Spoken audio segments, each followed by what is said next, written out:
à Washington. Mais d'abord, juste revenir sur ce que vous décriviez, sur ce rebondissement de la nuit. Smartphones, ordinateurs qui ne seront donc exemptés de taxes.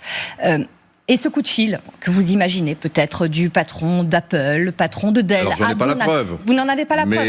Mais qu'est-ce que cela dit aussi? Salut, voilà comment ça sort et quand c'est comme ça sort. Voilà. Par moments, il y a des questions qui se posent et méritent d'avoir des réponses. Cette guerre économique qui se trame parmi les puissances du monde, et ainsi de suite. Mais quand on prend l'Europe, moi ma question, et qui sera aussi le titre de cette vidéo, l'Europe est en mesure de faire face à cette négociation? Parce que moi, je me pose une question. L'Europe a désigné une personne qui représente cette Europe-là, les 27 pays qui constituent cette Europe. Et on voit que très souvent, il y a certaines personnes, tu vois individuellement, faire, je sais pas, chercher à parler avec, comment on appelle ça, le patron, on peut appeler, parce que les États-Unis sont quand même une grande puissance qui maîtrise un peu l'Europe, disons, qui commande l'Europe, disons, parce que là, jusqu'à présent, c'est ce qu'on voit, hein, même si ce n'est pas une réalité, mais c'est ce qu'on voit. Mais en revanche, je voulais dire que, par exemple, pour cette négociation, il y a aussi la première dame, disons pas première dame, le ministre du conseil, qui est Madame Meloni, qui est allée aux États-Unis pour une négociation. C'est ce qu'on entend, et même ça a été dit dans ce débat-là. Et je me pose la question de savoir, alors, elle va à titre de, je sais pas, titre personnel, ou bien elle va au nom de l'Europe? Une question. Je me demande si actuellement les gars commencent à chacun lutte pour soi et jusqu'à ce que négociation soit gagnée. Est-ce que l'Europe va pouvoir négocier réellement? Parce que si c'est individuellement, je ne pense pas que ça va vous arranger. Hein. Je ne pense pas que ça va vous arranger. Donc, pour ne pas trop exagérer, il y a cette vidéo-là qui dure, c'est une trentaine de minutes. Donc, je vais vous laisser.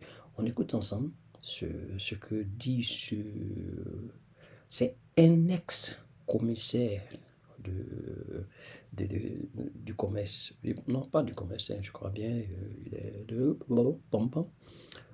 si je ne me trompe pas, il s'appelle Thierry, quelque chose à Barton. Il était ancien ministre et à la suite, il est devenu commissaire de l'économie, quelque chose comme ça. Bah ben, c'est question, on va voir ça ensemble.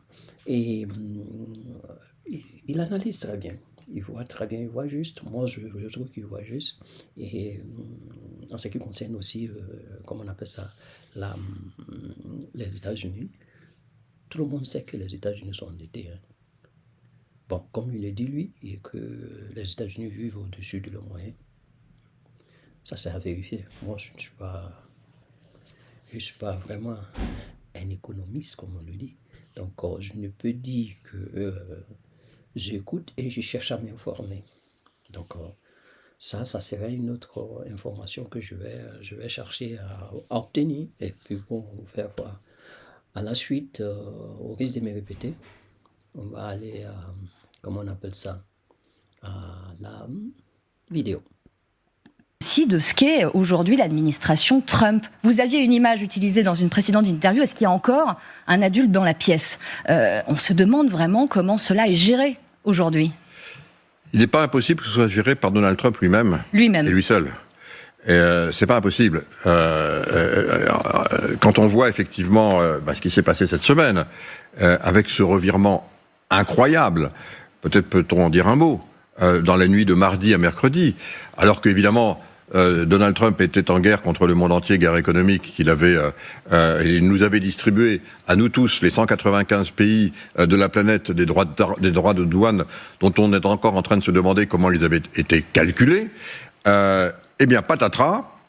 En fin de journée pour nous. En fin de journée pour nous, sans prévenir personne, voilà qu'il annonce une trêve de 3 mois, que bien sûr, il garde 10% pour tout le monde, pourquoi pas, que bien sûr, il garde les 25% de droits de douane pour l'industrie automobile, pourquoi pas, et qu'il dit, voilà, je suis grand et généreux, et du fond de mon cœur, j'ai estimé que c'était bien de le faire. En réalité, que s'est-il passé ?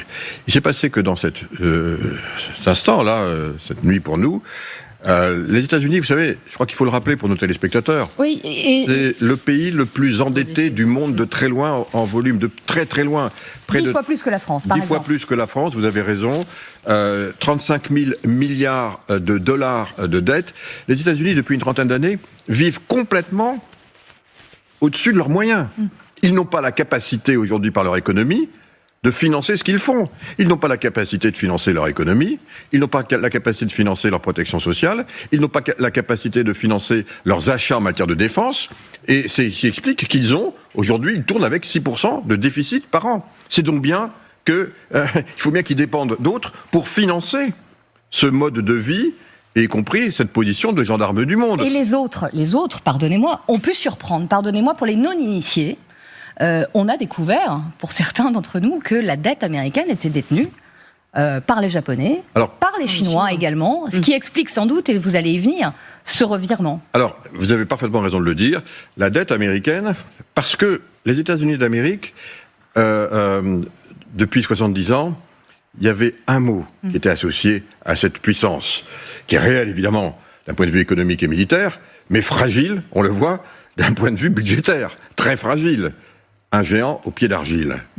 Les États-Unis d'Amérique avaient bâti ce système, et ont bâti ce système, sur un mot qui est la confiance. La confiance, évidemment, avec leurs alliés, à travers l'OTAN. Évidemment, tout le monde connaît maintenant le fameux article 5. Si un des pays est attaqué, tout le monde va le défendre, y compris les États-Unis d'Amérique, sans faire de marchandage. La confiance dans l'architecture de défense pour le Japon, pour la Corée du Sud, et donc cette confiance, jamais elle n'était mise à mal. Mais cette confiance militaire, elle avait son parallèle dans la confiance économique.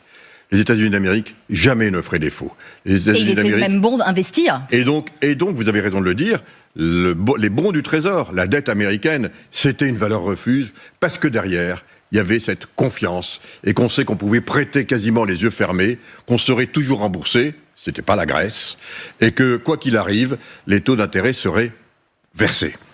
Eh bien, patatras, voilà que depuis le 20 janvier, la confiance, d'abord d'un point de vue militaire, elle a volé en éclats. Tout le monde se retrouve seul. Je dis, mais c'est pas possible. Finalement, tous ces accords, tous ces traités qui nous liaient d'amitié depuis 70 ans, viennent de voler en éclats. Et au contraire, on est désignés comme des ennemis pires que la Russie, en particulier l'Europe, excusez du peu. Un total bouleversement et des alliances. Et puis, évidemment, pour l'économie, nos alliés, nos partenaires, on se fait non pas maltraiter, humiliés par les uns et par les autres, en veux-tu, en voilà. Et donc, cette confiance-là fait que le refuge, la valeur refuge, les bons du Trésor qui étaient plus solides que l'or, d'un seul coup, il y a un doute. Et qu'est-ce qui s'est passé dans la nuit de mardi à mercredi, alors que les États-Unis d'Amérique émettaient de la dette, parce qu'il faut refinancer cette dette. Songez que pour la seule année 2025, c'est entre 7 000 milliards et 9 000 milliards de dollars qu'il faut refinancer, qu'il faut aller présenter au marché pour que le marché les rachète, tout simplement pour que les États-Unis puissent rembourser ceux qui avaient prêté pendant 10 ans les bons du Trésor qui viennent à maturité. Et si jamais on n'achète plus, vous imaginez l'ampleur du krach. Ce qui s'est passé, c'est que, pour la première fois, depuis fort longtemps, il y a une émission, et plus personne n'achète. Et au contraire, il y a des flux vendeurs. Alors les flux vendeurs, est-ce qu'ils viennent d'États souverains ? Et vous avez raison de le rappeler, Madame Chabot, le Japon, le premier d'entre eux, la Chine, mais en Europe aussi. La Grande-Bretagne en détient énormément, l'Allemagne, nous en France. Donc on est tous des créanciers, et à partir du moment où vous n'achetez pas, mais au contraire vous vendez, les taux d'intérêt vont exploser, Et donc, les États-Unis vont avoir du mal à se refinancer, ou alors à se refinancer à des taux prohibitifs, qui vont évidemment totalement impacter leur budget. C'est ce qui s'est passé exactement dans la nuit de mardi et mercredi. Il y a eu un sentiment de panique qui a été assez bien, malgré tout, préservé. Et on a vu avec certains financiers, comme par exemple Jamie Dimon, qui a dit « attention, là, il se passe des choses, etc. » On a le sentiment que d'un seul coup, Donald Trump a été informé de cette situation, et qu'en l'espace de quelques heures, ou peut-être même moins, il a pris cette décision, donc de décréter une pause de 90 jours. Pour calmer effectivement le marché et dire, voilà, on revient. Il a donc été obligé, il faut dire les choses comme elles sont, de plier devant les marchés de la dette obligataire, un petit peu comme Liz Truss, vous vous souvenez, l'ancienne première ministre britannique, qui avait eu un programme budgétaire un peu farfelu, avait été obligé de plier devant les marchés. Vous dites qu'il ne faut ne donner aucun signe de faiblesse, que peut-être l'Europe a donné justement un petit signe de faiblesse en décidant très tard des mesures de rétorsion et en les suspendant immédiatement après l'annonce de Donald Trump effectivement du sursis des 90 jours. Donc ne donner aucune preuve de faiblesse, aucun signe de faiblesse, qu'est-ce que c'est pour l'Europe ? Oui, vraiment, je crois que c'est très important. On est dans un moment particulièrement inédit. L'Europe doit être forte de ce qu'elle est. L'Europe doit avoir du leadership. C'est Ursula von der Leyen qui doit l'assumer. C'est elle qui doit aller négocier aux États-Unis avec le président des États-Unis. Même si celui-ci ne veut pas, elle a été désignée par les co-législateurs. Elle représente 450 millions de nos concitoyens. Eh bien, elle doit aller à Washington. Et elle doit évidemment s'imposer pour discuter, négocier, protéger, évidemment, les consommateurs et surtout nos concitoyens européens et quelque part notre démocratie. Parce que parenthèse, ce n'est pas elle qui y va demain. Hein. Oui, mais c'est le commissaire européen au marché. Je crois qu'il est très important que désormais, évidemment, ce soit à ce niveau que ça se passe. On sait du reste que Donald Trump ne discute qu'avec des chefs d'État. Eh bien, encore une fois, c'est elle, la présidente de l'Union européenne. Elle a été désignée par les co-législateurs. Que ça plaise ou pas à M. Xi Jinping, M. Trump, M. Erdogan ou quiconque, c'est évidemment à elle à assumer le rôle pour lequel elle a été désignée. Mais revenons sur ce qui s'est passé, évidemment, et la position de l'Europe. C'est très important, évidemment, que l'Europe ait une position unie. Et moi, je m'en félicite, mais il faut qu'elle ait une position unie et qu'elle ait une position rapide. Prenons ce qui s'est passé, évidemment, sur les droits de douane sur l'acier et sur l'aluminium. Ceux-ci ont été décrétés par Donald Trump, mais Donald Trump 1. C'était en juin 2018. Vous vous rendez compte ? Juin 2018. Donc, il décide de mettre 25% de droits de douane sur l'acier et l'aluminium. Alors évidemment, l'Europe réagit, et c'est normal. À l'époque, c'est sous Jean-Claude Juncker, et va donc établir une liste. Il y en a à peu près pour 28 milliards de dollars, 26 milliards d'euros, un certain nombre de produits pour mettre des droits de douane, pour réagir. Et puis, lorsque Joe Biden arrive au pouvoir, il a parfaitement raison, écoutez, mettons ça de côté, arrêtons, discutons pour arrêter ce qui s'apparate vraiment à un jeu perdant-perdant, et donnons-nous jusqu'à février 2025 pour trouver un accord. Malheureusement, on n'est pas capable de trouver un accord.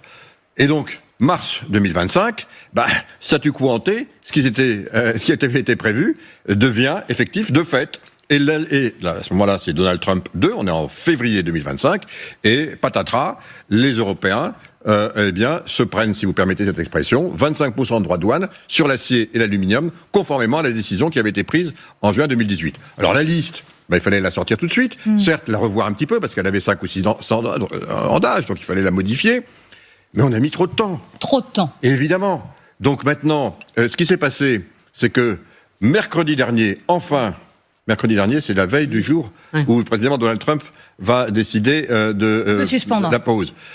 Les 27 tombent d'accord sur cette fameuse liste de rétorsion sur les droits de douane 2018.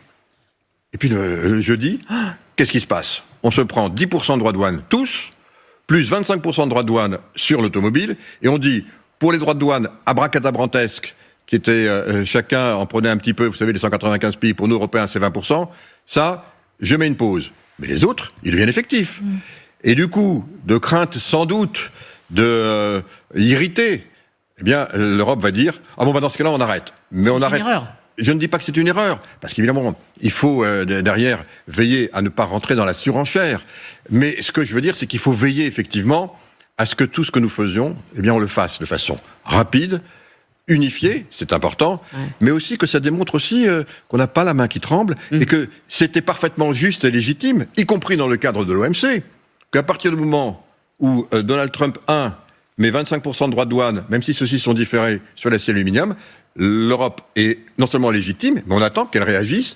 Ben finalement, c'est cette réaction rétroactive qui a été bloquée. Entre-temps, on a toutes les autres. Donc, qu'est-ce que ça veut dire pour nous, pour être positif ? Il faut aller vite.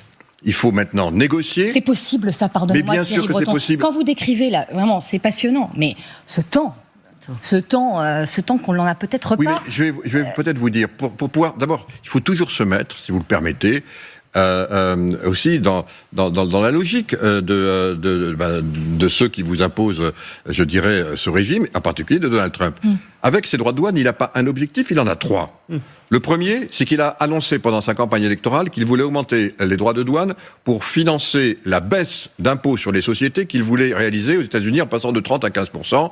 Donc, le calcul fait qu'avec 10% de droits de douane mondiaux, ça couvre à peu près le fait qu'il va pouvoir baisser, il va pouvoir financer sa promesse de campagne sur la baisse de l'impôt sur les sociétés. Par parenthèse, qui paye ces 10%, c'est le consommateur américain. Donc il transfère l'impôt sur les sociétés sur le pauvre consommateur américain. Mais ça, c'est un autre sujet politique. Donc ces 10%, il faut les négocier, mais c'est une négociation politique. Ensuite, on sait qu'il a décidé de mettre des droits de douane notamment à 25% sur un certain nombre de secteurs industriels, parce qu'il souhaite, et c'est son droit, c'est aussi ses positions de campagne, il faut les respecter en tant que telles, il souhaite réindustrialiser l'Amérique dans des secteurs stratégiques, l'automobile, les semi-conducteurs, la pharmacie, la machine-outil, et donc la façon dont il a décidé d'opérer, c'est il met 25% de façon arbitraire sur ces secteurs, il l'a fait sur l'automobile, et il dit maintenant, venez me voir, et si vous investissez aux États-Unis, dans ce secteur, je réduis les droits de douane. C'est donc une deuxième... construire vos entreprises chez nous. Voilà ce qu'il dit. Et on baissera ces droits de douane. C'est donc une sorte de chantage, mais c'est une deuxième négociation qui est différente évidemment de la première et qui est une négociation industrielle. Il me semble que celle-ci, elle doit être menée évidemment par le commissaire en charge de l'industrie parce que c'est une négociation industrielle avec les États-Unis et secteur par secteur. Et puis il y a un troisième objectif, c'est le fait de réduire les déficits de la balance commerciale que beaucoup de pays ont avec les États-Unis. On l'a expliqué tout à l'heure, les États-Unis vivent au-dessus de leurs moyens. Bien sûr. Et donc, il faut financer tout ça. Et il veut rééquilibrer les déficits de la balance commerciale. C'est en tout cas, là aussi, une promesse de campagne. Et là, évidemment, il faut discuter, alors là, avec le commissaire en charge du commerce, pour voir comment on peut discuter du différentiel. On sait qu'aujourd'hui, il y a un différentiel de 150 milliards d'euros à peu près sur les produits entre les États-Unis et l'Europe. C'est-à-dire que les Europes exportent plus que les États-Unis, différentiel 150 milliards, mais que les États-Unis, en contrepartie, exportent eux beaucoup plus de services, en particulier numériques, avec un excédent de 100 milliards. Donc lui, il dit, les Européens, qu'est-ce qu'ils nous traitent mal ? Ils nous traitent mal, c'est affreux, ils nous martyrisent. Il y a 150 milliards de déficit. On dit non, il n'y a pas 150 milliards de déficit. Vous avez 100 milliards d'excédent dans les services, il y a 50 milliards, donc là, il faut discuter. Et vous voyez bien qu'il y a 3 négociations à mener en parallèle. Pour ça, il faut, je dirais, un chef, et c'est notre chef, c'est Ursula von der Leyen, qui les mène, les 3 en parallèle, avec évidemment derrière, les commissaires en charge de chacun d'entre eux. Mais il faut le faire très rapidement, et pas considérer que ces 100 jours que nous avons, c'est finalement 100 jours où on peut lever le crayon, il n'y a pas une minute à perdre. Et vous pensez que la réaction a été les bonnes, juste parce que les marchés ont un peu soufflé. Faut pas être naïf, en effet, sur ces 90 jours, parce que ça reste une incertitude totale aussi sur la suite. Ces droits de douane peuvent à nouveau être appliqués. Et par ailleurs, sur l'unité européenne. Giorgia Meloni sera à Washington, jeudi prochain. Elle recevra, on vient de l'apprendre aussi, à son retour, à Rome, J.D. Vance, le vice-président américain.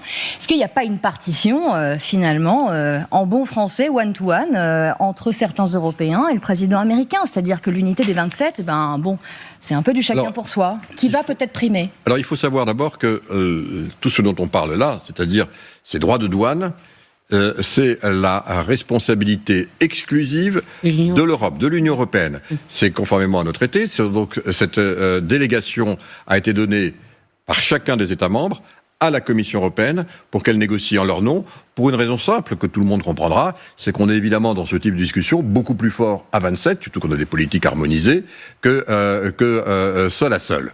Et donc, c'est une compétence exclusive. Là encore, il s'agit donc à la Commission de la faire respecter.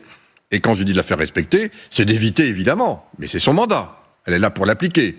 Et bien qu'il y ait un certain nombre, peut-être, de chefs d'État de gouvernement européens qui seraient tentés d'aller faire des négociations parallèles qui, encore une fois, n'auront aucune valeur juridique, ni pour leur pays, ni pour l'Union européenne. Alors, je ne dis pas du tout que c'est ce que Mme Meloni va faire. Il est parfaitement normal et légitime qu'un chef d'État et de gouvernement aille voir qui il veut, et en particulier le président des États-Unis. Il n'y a pas d'anomalie à ce qu'il y aille. Pas du tout. On a vu il y a 15 jours le président finlandais aller faire une partie de golf, M. Alexander Stubb, à Mar-a-Lago. C'était son droit. On sait que le président de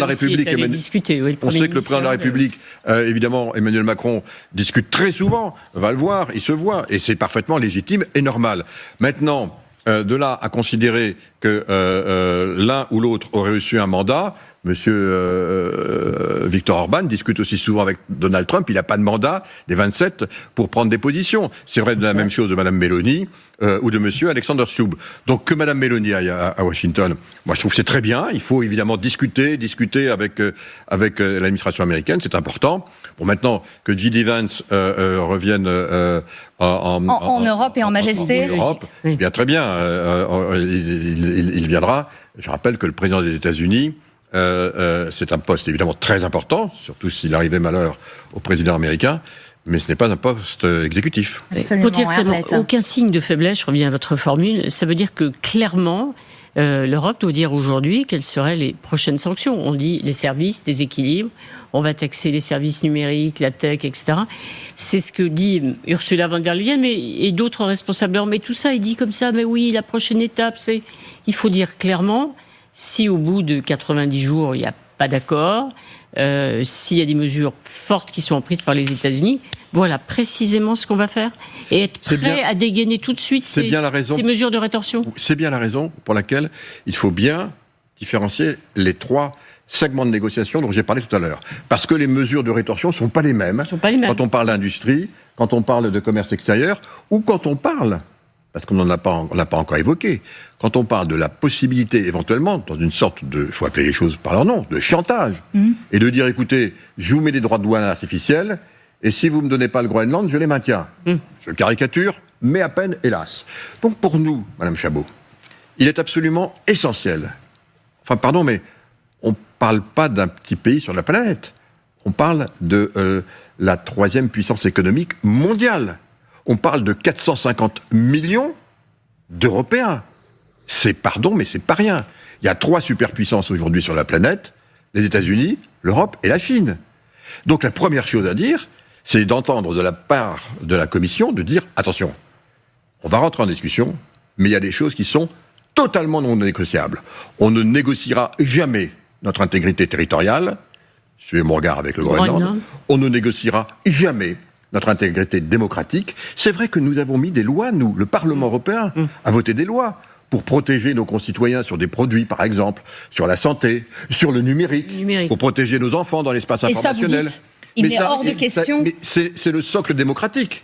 Donc il est hors de question de mettre en balance, contre je ne sais quelle augmentation artificielle de droits de douane, notre intégrité territoriale et notre intégrité démocratique. Ça, il faut le rappeler haut et fort. Et puis ensuite...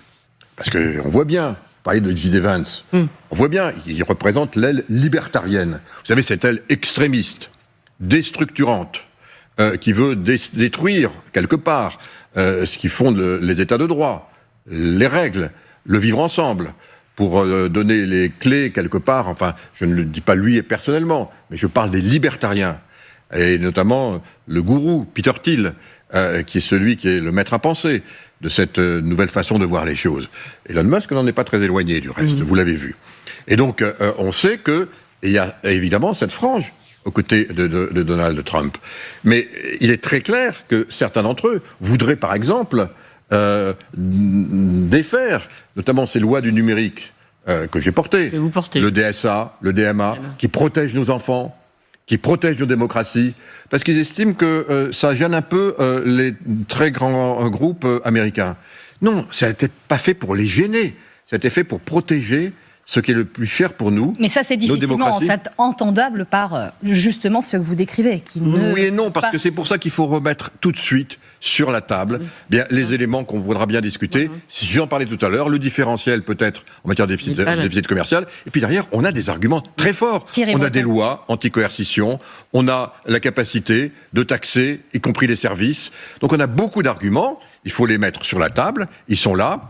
Puisqu'on est dans cette métaphore, j'ai horreur de l'utiliser, jamais de ma vie j'aurais pensé devoir l'utiliser un jour, peut-être que quand on discute dans ce type de contexte, pour reprendre peut-être des métaphores à la John Wayne, il faut avoir des revolvers chargés sur la table. L'Europe a des balles dans ses barilets. Elle ne souhaite pas les tirer, on ne veut pas l'escalade, mais elle les a. L'Europe les a. J'aimerais vous entendre, parce que c'est aussi une préoccupation de chefs d'entreprise, de nos compatriotes aussi, d'une submersion de produits chinois à venir. Parce que vous parlez d'embargo de produits chinois sur le sol américain, que vont devenir ces produits chinois qui devaient arriver aux États-Unis. La crainte, c'est qu'en effet, ça inonde le sol européen. Un chiffre qui a retenu notre attention aujourd'hui, 1 colis sur 5 de la Poste est un colis chinois. On parle de petites manufactures, de vêtements pas chers, de produits de mode, de maquillage. C'est gigantesque. C'est gigantesque. Comment faut-il justement se préparer à cela quand la Chine, en plus, ironie du sort, nous appelle à faire bloc avec elle aujourd'hui? Vous avez parfaitement raison. Vous savez, je le rappelais tout à l'heure, l'Europe est un grand continent, l'Europe est une grande puissance économique, l'Europe doit devenir une puissance, doit apprendre à devenir une puissance. Non pas une puissance hégémonique, mais une puissance pour refléter ce que nous sommes réellement. Et l'Europe ne doit pas changer en permanence de cap. Notre cap, il est clair. Il a été exprimé, notamment dans nos relations avec la Chine. La Chine est un grand partenaire commercial, mais la Chine est un rival systémique. Et tout le monde le sait. Tous ceux qui ont représenté au plus haut niveau les institutions européennes ont utilisé ce vocable, je dirais, urbi et orbi. Ça n'a pas changé. Ça n'a pas changé. Ne soyons pas, là non plus, de nouveau, ni dupes, ni naïfs. Maintenons notre ligne directrice. Gardons notre colonne vertébrale. Bien entendu, nous avons identifié beaucoup d'éléments, de domaines dans lesquels la Chine ne joue pas le jeu.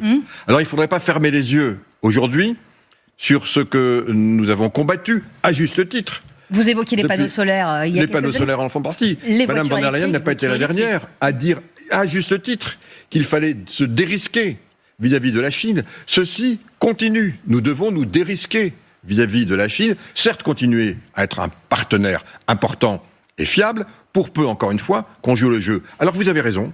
On va avoir, évidemment, avec ce qui se passe, on va voir assez rapidement un certain nombre de bateaux, de containers, de super-containers, d'un seul coup changer de destination, et plutôt que d'aller vider leur soute de produits qui inondaient les marchés américains, eh bien, viennent plutôt à Rotterdam ou au Havre. Et oui, c'est ce qui va se passer. Donc là, il faut, encore une fois, que nous soyons extraordinairement clairs. C'est pas un coup de fil qu'il va falloir faire. Il va falloir, là aussi, ne pas montrer de faiblesse et de faille, parce que sans ça, évidemment, c'est des pans entiers de notre économie, de nos industries, de nos PME, qui risquent d'en souffrir, voire peut-être même de disparaître. Et puis, on peut rentrer dans une logique, cette fois-ci, totalement déflationniste. Donc, il faut être extrêmement précis, attentif. Bien sûr que nous respectons les règles du commerce international, bien sûr que nous respectons parce que l'appel au protectionnisme ne suffit pas, Thierry Breton, vous le savez très bien. Quand un t-shirt venant de Chine coûte 5 € et que un t-shirt made in France en coûte le triple, voilà, c'est le dilemme. Mais vous savez, c'est intéressant parce que vous faisiez allusion tout à l'heure à ce voyage que va entreprendre Xi Jinping dès ce lundi en Asie du Sud-Est, en Malaisie, au Vietnam, aux Philippines. Et pourquoi ces 3 pays ? Parce que ce sont, on le sait, des usines de la Chine que la Chine utilisait précisément, notamment, y compris pour contourner quelquefois des règles du commerce international. On le sait, Et Donald Trump, qui ne dit pas que des bêtises, hein, je le dis parce que c'est le président des États-Unis, avait bien identifié ça. C'est du reste la raison pour laquelle le Vietnam s'est retrouvé taxé À 47%. à des montants absolument astronomiques. Mais et c'est pas pour autant qu'il faut le faire. Il n'en demeure pas moins qu'aujourd'hui, il est en train d'essayer de reconstituer quelque part, je dirais, un leadership de fait, mais également économique sur l'ASEAN. On a vu aussi, il y a quelques jours, les 3 ministres des Affaires étrangères, je crois, Corée du Sud, Japon et Chine.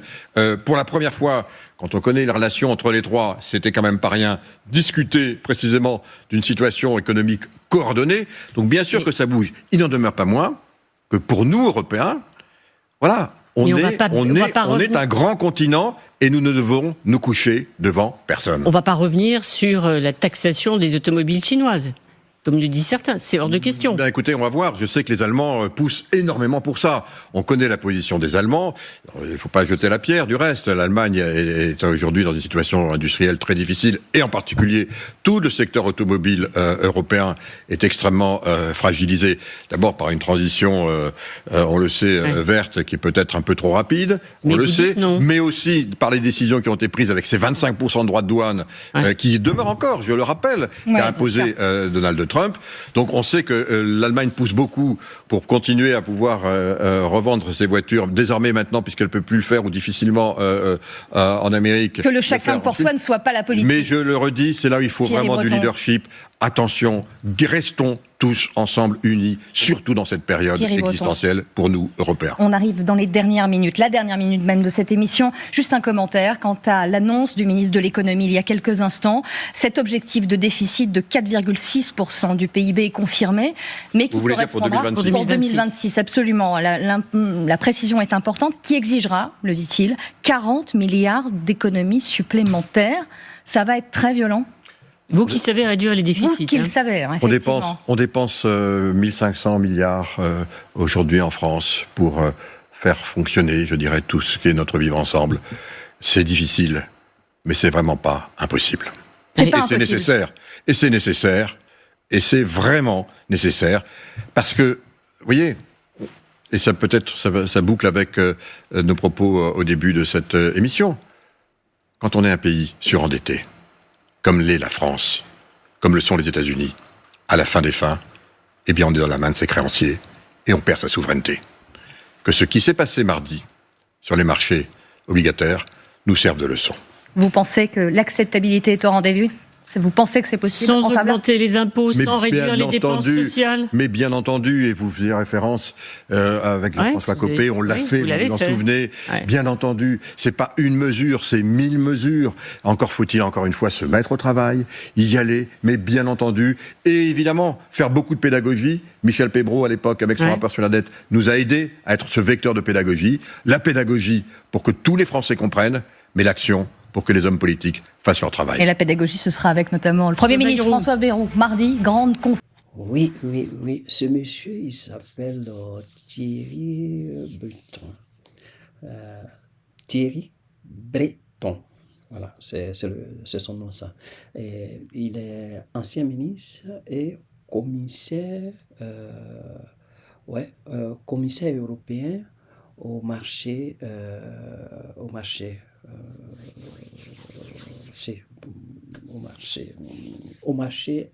extérieur, voilà, au marché extérieur. Donc, au moins, c'est une personne qui comprend l'économie, qui sait de quoi il s'agit. Voilà, il donne son avis. Cela ne veut pas dire que il peut pas être partisan. Voilà, il peut pas être partisan. Alors, ce que moi je vais dire par là, son analyse est quand même compréhensible, que ce qu'il dit, ça frise beaucoup plus la vérité que d'être partisan. Parce que quand tu es partisan, ça veut dire que tu fermes les yeux sur les erreurs de l'autre. Ouais. C'est juste une plaisanterie. Et en fait, il a beaucoup parlé, il a décrit un peu ce que la stratégie de choses, comment dire, de Trump par rapport aux droits de douane. Donc, Trump a joué sur trois blocs, qui est le bloc politique, le bloc industriel et le bloc du marché. Donc, ce qui fait que tous ceux qui ont venu négocier, sûrement, si ça ne va pas s'y prendre, ils risquent de se faire enculer. Excusez-moi de la parole, mais c'est ça. Donc, par rapport à ça, il faut bien regarder. Voilà pourquoi l'Europe dit, ah non, pour l'instant, on s'abstient pour regarder qu'est-ce qui va se passer. Mais pendant ce temps, du fait qu'ils ont donné 90 jours, ils se sont mis à comment dirais-je, à voir comment ils vont pouvoir négocier avec ce monsieur. Donc voilà, la bonne dame, la vraie, va se permettre d'aller là-bas et parler avec lui, et puis bon, voir ce qu'ils peuvent décider. Mais moi je dis, dans ce cas, pourquoi alors il y a d'autres personnes qui vont à la place de cette dame-là voir Trump par rapport à la négociation? C'est vrai, il a dit, venez me voir. Mais déjà que vous avez élu un représentant, moi je ne crois pas que vous pouvez vous lever, aller voir pour le même problème. Bon, admettons qu'ils vont voir Trump, pas pour le même problème, pas pour la négociation. Parce que s'ils vont pour la négociation, négocient en tant que qui? Négocient pour leur propre pays. Alors vous ne faites pas partie de l'Union européenne. Alors pourquoi vous avez choisi un représentant? C'est ça la question. Donc moi je me dis, déjà, il n'y a pas... Il n'y a pas lieu d'aller là-bas. Déjà que vous avez un représentant. Si, il n'y a pas lieu d'aller là-bas. Et puis, Trump, il aime ça. Trump, c'est un gars où il dit, ben, quoi, il faudrait que vous sachiez que c'est moi qui commande. Et il aime ça, Comme on le dit, se pavaner, vous comprenez un peu ce que je veux dire par là, quoi. C'est ça. Par rapport à ça, ça lui plaît que les gars viennent le supplier. Quand on le supplie, là, il est content. Et il aime toujours gagner. Donc c'est ça.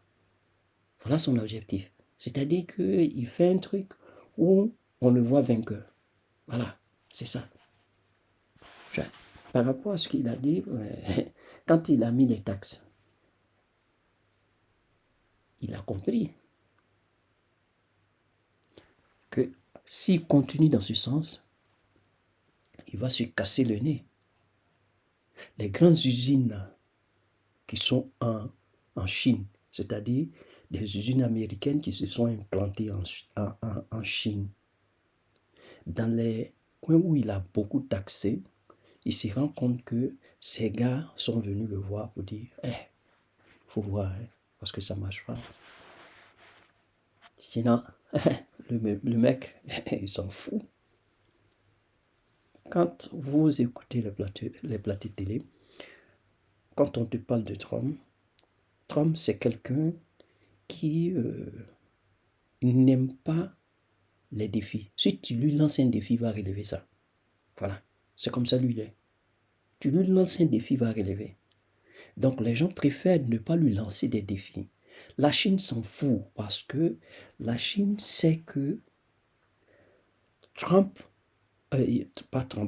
les États-Unis, étant donné que les États-Unis ont des dettes là, eux ils prennent leurs prêts là en Chine. C'est la même chose, parce que les grosses banques là, c'est pas que la banque va se planter ici et puis ça s'arrête là. Quand la banque, le siège se trouve, ou bien les dirigeants se trouvent dans un pays, elle est commandée par ce pays-là.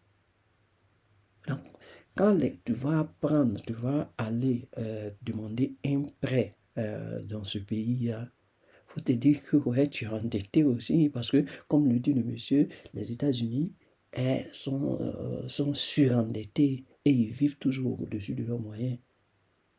Donc, eux, ils ont 37 milliards de dollars, 35 milliards de dollars de dettes. 35 milliards de dettes.